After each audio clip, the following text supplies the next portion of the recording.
ভাই, কখনো কি মনে হয়েছে আপনার জীবন যেন থেমে গেছে?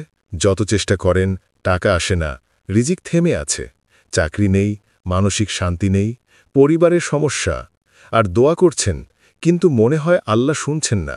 আজ আমি আপনাকে এমন একটি কথা বলবো যা আপনি সত্যি আন্তর দিয়ে ধরলে আপনার জীবন বদলে যেতে পারে।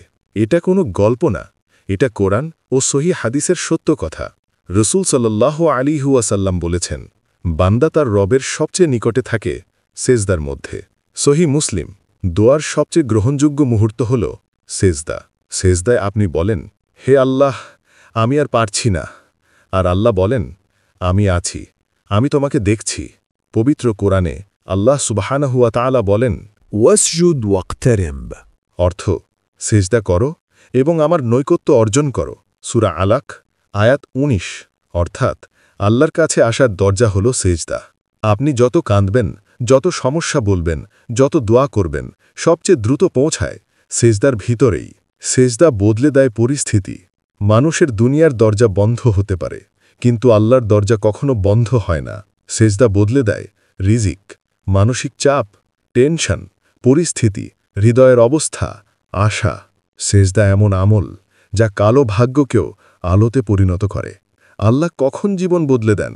যখন সেজদা হয় কান্না দিয়ে, ভরসা দিয়ে, সত্যি মন দিয়ে, সব অহংকার ফেলে নিজের অসহায়ত্ব স্বীকার করে। শুধু মাথা টেকানো নামাজ নয়, হৃদয়টাও টেকাতে হয়। যেখানে আপনি বলেন, হে আল্লাহ, আমি হার মানলাম, এখন তুমি ধরো। এই সেজদাই বদলে দেয় জীবন, রিজিক, শান্তি, পথ, দিশা, সব কিছু। রাতের শেষ তৃতীয়াংশ বিশেষ সুযোগ। রাসূল সাল্লাল্লাহু আলাইহি ওয়াসাল্লাম বলেন, রাতের শেষ প্রহরে আল্লাহ বলেন, কে আমাকে ডাকবে, আমি তার ডাকে সাড়া দেব। বুখারী।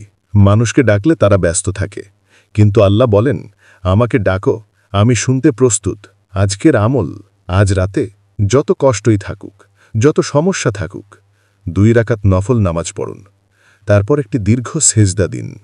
সেজদা শুধু বলুন, হে আল্লাহ, আমার জীবনটা তুমি বদলে দাও। আমি সত্যি চাই, তুমি ছাড়ার কারো কাছে নেই। বিশ্বাস রাখুন ভাই, আল্লাহ এমন দরজা খুলে দেন যে আপনি চিন্তাও করতে পারেন না। শেষের দোয়া, হে আল্লাহ, যে এই ভিডিও দেখছে তার রিজিক খুলে দিন, বিপদ দূর করুন, তার হৃদয়ের কষ্ট নরম করে দিন, তার দোয়া কবুল করুন।